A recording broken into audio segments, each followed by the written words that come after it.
Welcome back to Fishing Without Bait, a lifetime without definitive expectations. And we're going to continue our lively, informative conversation with our dear friend Tara from California. So after you had this moment of clarity, tell us, after you got some traction, what next? The shift must have happened in me immediately because that was January 2014, and my now husband married me on April 1st. So he had been with me for 3 years of me drinking and not drinking and drinking, and I get a couple months, and then so he saw the change in me. So I just changed without realizing it, like they say. So we ended up getting married on April 1st that year. So the change was quick. It's an apropos date, huh? Yes, I know. I know. And so I kept going to the rooms to answer your question. I had a one meeting a week I went to every week, and eventually life, because I was continuing to do these other mind altering things, I had three to choose from depending on which way I wanted to go. And eventually life just got worse and worse and worse and worse, and I was getting crazy, actually crazy. And I made the active decision to stop. Like, I'm done with all of this. I couldn't make the active decision to stop drinking. I had my moment of clarity, which was a miracle. And then 2 years later, I actively said, no more Norco, no more Vyvanse, no more marijuana. I'm done. I'm doing this thing. I'm doing the steps. I'm getting a sponsor. I'm getting a higher power. I'm gonna do the deal. I was like walking around the airplane, going to the meeting every week. I was kind of walking around the airplane, hanging out in the bathroom, talking to the pilot, and I finally just said, I'm gonna take a seat. I'm gonna go sit in aisle A, seat 12. I'm done. I'm taking a seat here. And I've been there since. And it's really a good life. It's really a good life. So I generally like to suggest to people that I'm sure you've heard of the 1-2-3 waltz, the 1-2-3 shuffle, all those type of statements that, and I kind of irritate people sometimes because I'm not running the friendship club. I tell them, I said, you know what, that's nonsense. Because if you'd have done those first three steps completely, you'd have gone on to the fourth. I said, I don't buy the one. That's just an excuse, is all it is. So you made a decision. You made a choice. I have tattooed on this arm these two words I choose, two most powerful words a human being can have in their vocabulary. And what people don't understand is when we were out there running in that world, we gave our choices away. So true. So tell me about taking your choices back, and tell me I tell people about being in recovery. I said, either you're wet or you're dry. Either you're in recovery or you are not. There's no gray area here. Some people come into the program and they get into this sponsorship and they get like crazy, and they're going to 3 meetings a week, and they have this, and they're going to this, and they're going to barbecues, and they're going like, that was not my story, as you know enough already. But even once I made my decision, it still has slowly gotten stronger over the years. So 2016, I shopped around for churches, and because I felt like I had to decide on what team I wanted to be on. And so I ended up getting baptized again, this time I grew up Catholic, but this time in a non-denominational Christian church. But today I define myself as an omniist, perhaps a Christian omniist. I like Jesus, I like the dude. But omniism, my understanding is that it's just the belief that there's truth in all religion. And so I have this a la carte. I take what works and like, oh, I like that. That makes sense. And oh, I love the ancestor thing. I love talking to my mom. And so in terms of 2016, after I made the decision, I started working the steps and I started going to church, and I still only did one meeting a week. And then 2017 or 18, I started another meeting. So that got me into AA. So now I was going to 2 meetings a week because I started a meeting and it was like my baby. And then in 2019, I worked the steps again and I started the podcast keepcomingback.net, which is really just speaker tapes. So somebody gave me, I'll tell if you're going to have to split this into more than one episode, but somebody gave me this speaker tape and it was Bill W. sharing the day Dr. Bob died Ah, at a meeting, and it was so powerful, and the sound was so good, and we made copies of the CD for everybody, and we're evangelizing this, and it was an actor on a in a play on stage. It wasn't real at all. But because I had this good sounding speaker tape, it gave me the idea of I wanted to find other good sounding speaker tapes where there's not echoing in the big church and there's not clapping and there's not laughing and you don't know what they're laughing at because you can't see the speaker. And so I started recording people's stories where they talk for 45 minutes or more and I don't interrupt them. And then I ask them a few questions at the end. And I just posted, I think, episode 150 last week. So oh every boy. Thursday, I post a new story every Thursday. So I'm recording every week and it's just great service work. And I go to 2 or 3 meetings a week. I call women. I have a call calendar. So I call people in the program and I just track it to motivate me to remember. I was feeling really off this morning and I looked at my calendar and I only called 3 people last week. And so it's like a sign of, oh, that's why I feel like shit today. So, could you tell us about your experience of working through the steps and what type of a transformation that led to you? Oh yeah, I'm not a good person to ask that question. I'll tell you why. I never really had a powerful experience. And I'm actually doing the steps again right now. We just did step 5. I just did step 5 last weekend. Um, Good stuff comes out of it for sure. But I didn't have like these aha moments. Where I realized lately is it's living the steps, not just 10, 11, and 12, but it's literally living the steps through my life all the time, every day, making them a part of my values and my decision making. So it doesn't always work. Like when I was really mad that we were out of milk and I couldn't have cereal, I'm like taking back step 3. Um, but in terms of the steps, step 5 and step 9, hands down, had the most, I would say, punch in terms of healing, insights that I didn't see, I didn't know, and healing that needed to be done. I think most people don't understand that 12-step recovery is a lifestyle. It's a discipline. It's not like joining the Elks Club or signing up for a bowling league. It's something that's the 12-step, says practice these principles in all our affairs. And one of the most misconceptions is that I hear it often at meetings that, oh, when you do your 5th step, you'll come out of there walking on air. You'll be in the clouds and the birds will sing. And then, you'll be playing magic flutes and there'll be squirrels in the trees. That doesn't happen for 99.9% of people. Okay.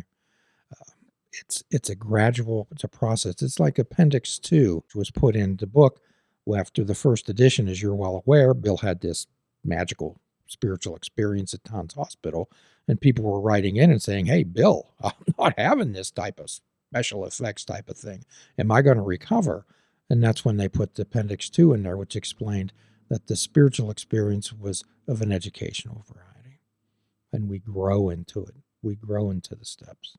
What's your thoughts on that, Tara? I feel as though in the rooms, I hear a lot of we do step 1 through 9, and then 10, 11, 12 are maintenance steps, and you keep doing them. But like you said, it's the whole thing is a way of living, the whole thing.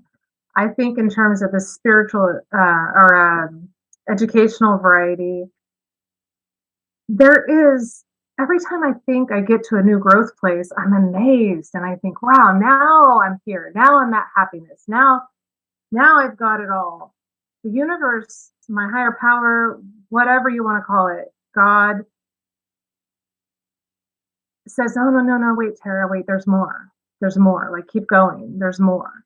Um, And I think that's the educational variety. I think that as long as I and there's the how, right? Honesty, open-mindedness and willingness, and we have a how avenue here in California, so Ah, there's an e at the end, and so I always say it's how avenue, and the e is the effort. Like, I have to also put the effort in. I can't just be honest and open and willing. I have to also put the effort in. And the effort sometimes is just reading sometimes I can only put in so much effort in one day. But if my goal is to put the effort in, the waves will part and I will be able to do it. well, if you remember the story I told about the action and effort in the lottery ticket. I don't know if you remember that one. No, why is that not ringing a bell? We often talk about action and effort. I talk about belief, and you can believe in anything, leprechauns, whatever. And then you talk about faith, and we talk about all faith is something, belief in something that you don't understand. And then what Bill talks about is faith in action. Okay. And I always use this story, Tara, when I speak at rehabs, is there was this person that prayed to win the lottery, sweat blood. Well, nothing ever happened. And they got so angry that they went outside and they yelled up at this guy. They said, God, why won't you let me win the lottery? And God called back down and said, how about meeting me halfway and at least buy a ticket?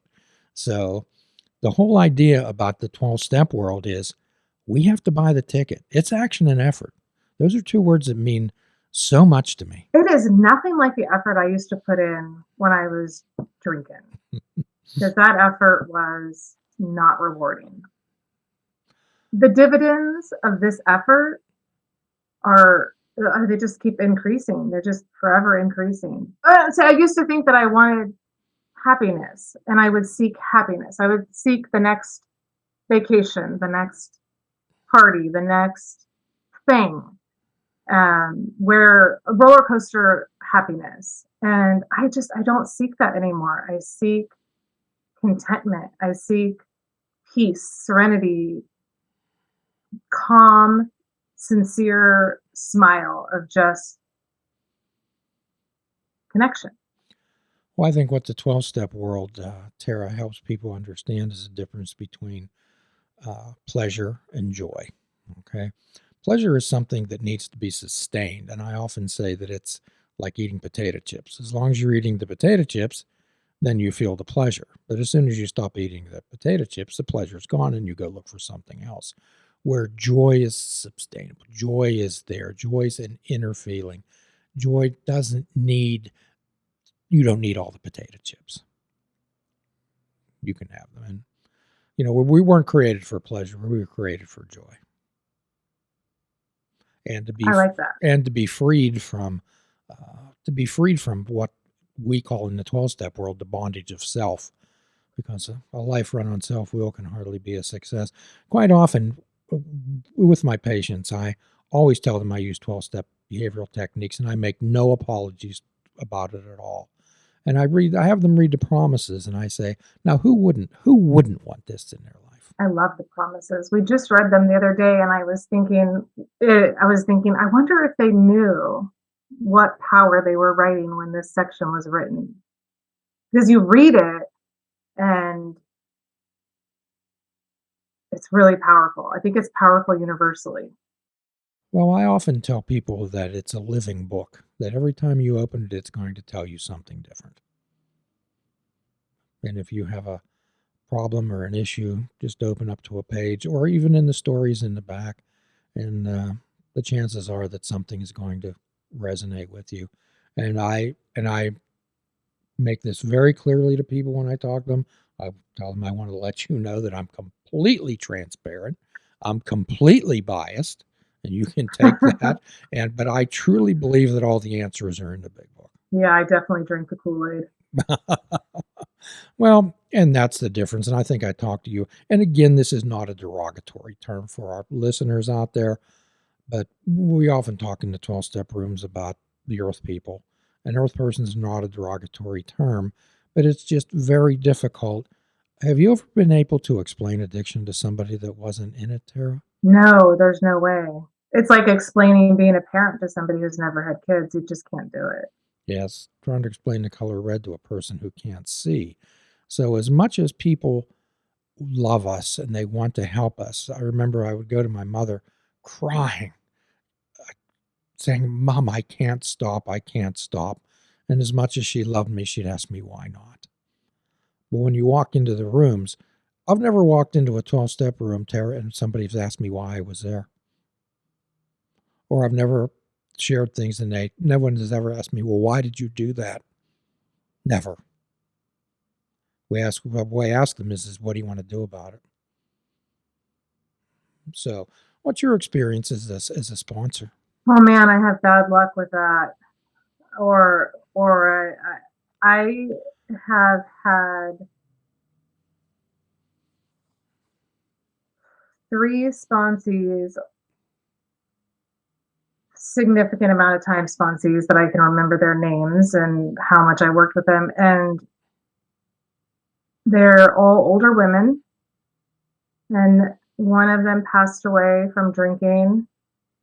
The other one is MIA, and the third one, I'm still hopeful she'll come back. So I have I guess I attract older women that can't or aren't willing to get sober. It's hard to say. Well, Uh, let me ask you this. Are you sober?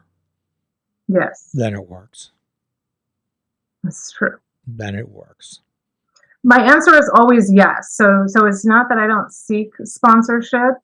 I I just I don't like doing it. Okay. But the answer is always yes. So it's really up to my higher power, and I have somebody now who. So it's just it's so heartbreaking. My experience has been it's very heartbreaking to watch. It's very heartbreaking to watch. Um, It's heartbreaking to deal with the families. It's heartbreaking to deal with the individual. yeah, yeah, and the one that passed away, she was the first person I knew in the program that had died from the disease. Wow. So I knew her. I saw her twice a week, every week for years, and she fell down the stairs and died. However, you're sober. I It know. it works. I know. It But you know works. what's less painful is doing the podcast. I joke, I joke that it's way easier than working with newcomers. So it's 12-step work that I don't have to deal with newcomers. So, our purpose is to stay clean and sober and to carry the message. So, let's transition into your creating this platform to carry the message. Well, my husband's a musician, and so he encouraged me to do it when I came up with the idea.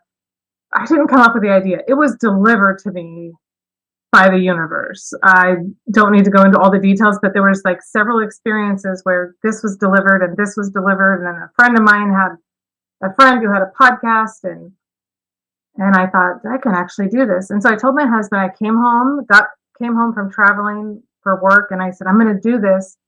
Make sure I do 6 episodes before I quit, because like a true alcoholic, I start stuff and I don't finish.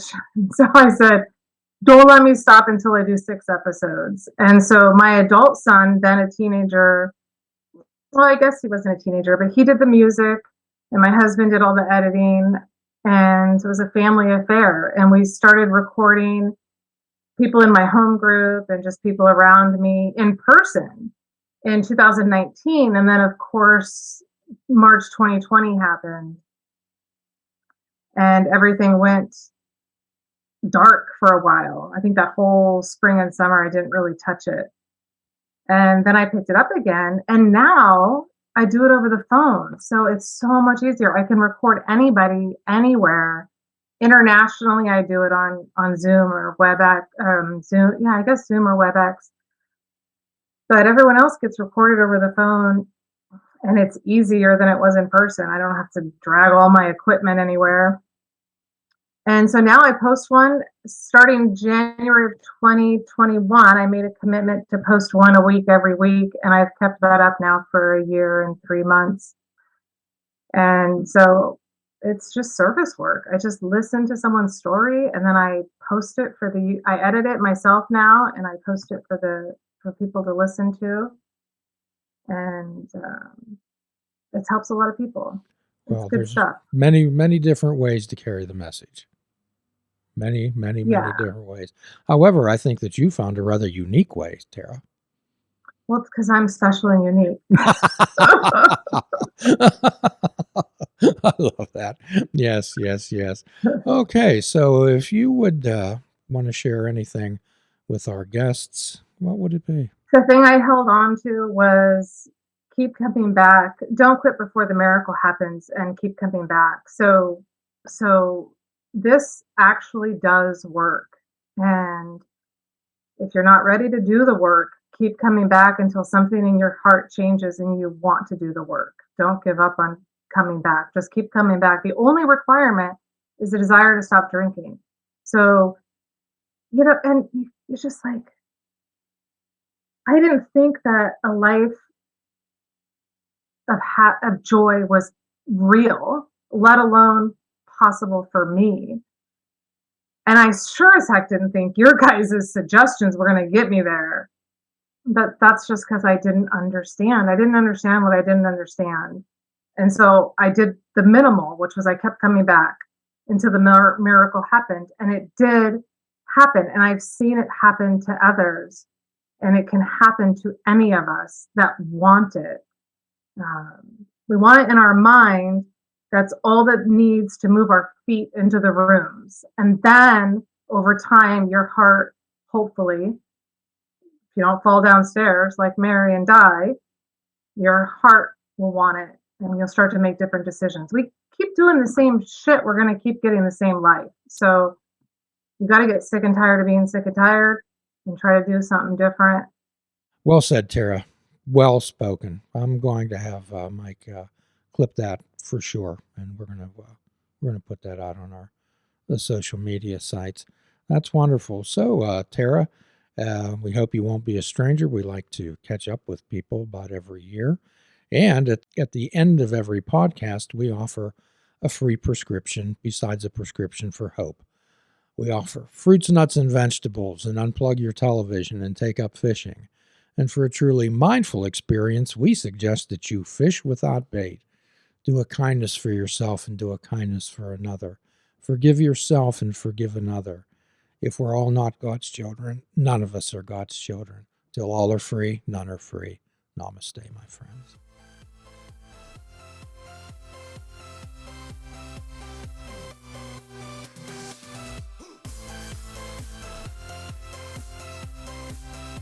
If you're interested in flying the colors of fishing without bait, click the shop icon on our website. We have clothing, mugs, cell phone cases, and so much more. Show the world that you fish without bait.